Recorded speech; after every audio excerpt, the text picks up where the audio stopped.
একটা স্টুডেন্টের পক্ষে কিভাবে সম্ভব 4-5 বার এই পরীক্ষা সেশন যে চেঞ্জ করা হচ্ছে, ডেট চেঞ্জ করা হচ্ছে, কিভাবে সম্ভব মানসিকভাবে প্রস্তুতি নিয়ে আবার সে এইভাবে পরীক্ষায় বসবে।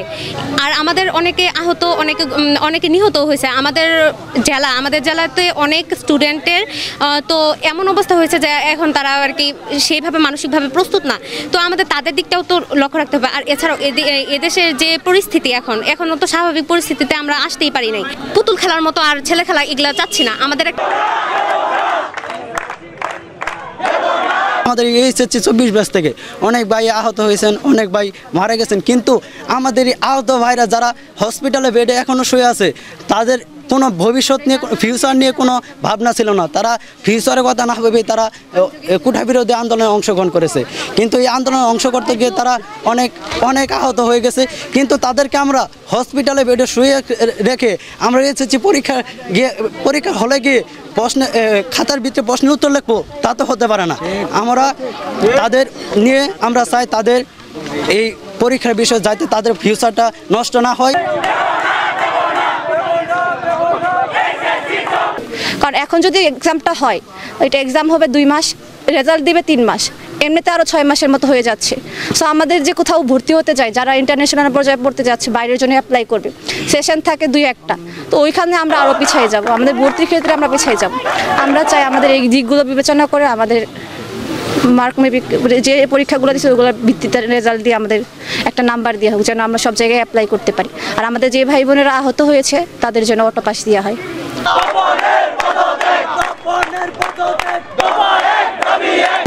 একত্র হয়েছি আমাদের ন্যায্য দাবি আদায়ের জন্য। আপনারা ইতোপূর্বেও দেখেছেন আমাদের 22 সালের এসএসসি পরীক্ষার সময় বন্যা কবলিত কারণে আমাদের সঙ্গে একটা খেলার মতো করা হয়েছে। আবার এইচএসসি পরীক্ষার সময়ও আমরা সকলেই কম সময়ের জন্য মানসিকভাবে প্রস্তুত ছিলাম না, তার জন্য আমরা ন্যায্য দাবি তুলেছিলাম এবং আমাদের পক্ষে আমাদের শিক্ষকরাও ছিল, কিন্তু সেই ক্ষেত্রেও আমাদের দাবি মানা হয়নি। আমাদেরকে ঠিক সময় মতো ওই পরীক্ষাতে বসানো হয়েছে, কিন্তু যখন আমরা প্রস্তুত ছিলাম ওই সময় অসহযোগ আন্দোলনের কারণে আমাদের পরীক্ষা ধাপে ধাপে পিছানো হয়েছে, যার কারণে অধিকাংশ পরীক্ষার্থী, বলতে গেলে 90% পরীক্ষার্থী বর্তমানে পরীক্ষায় বসার মন মানসিকতা নাই। আর এছাড়াও আমাদের এইচএসসি 24 ব্যাচের অনেক পরীক্ষার্থী আন্দোলনে অংশগ্রহণ করেছিল, যারা বর্তমানে গুরুতর আহত হয়েছে।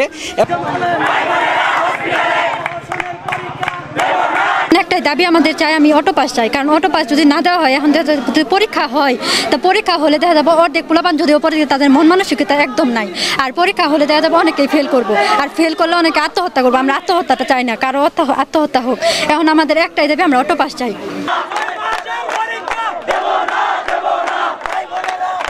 আহত হয়েছে এবং হসপিটালে ভর্তি, তাদের এই অবস্থায় রেখে আমরা যদি পরীক্ষায় অংশগ্রহণ করি তাহলে সেটা হবে আমাদের জন্য লজ্জাজনক এবং তাদের প্রতি আমাদের অবহেলা। আমরা এটা কোনোভাবেই চাই না যে আমরা আমাদের ভাই সহপাঠীদের লজ্জিত করি এবং পরীক্ষা বসি আমরা। তাই আমরা সকলেই চাই এটার দ্রুততম একটা সিদ্ধান্ত সরকার থেকে আসুক, যারা উপর মহলে আছেন তাদের থেকে একটা দ্রুততম সিদ্ধান্ত আমাদেরকে দেখ, এবং যারা অসুস্থ আছেন তাদের প্রেক্ষিতে তাদের দিক বিবেচনা করে সিদ্ধান্তটা যেন আমাদের ফেভারে আসে, তাই আমরা আশা করি। ধন্যবাদ।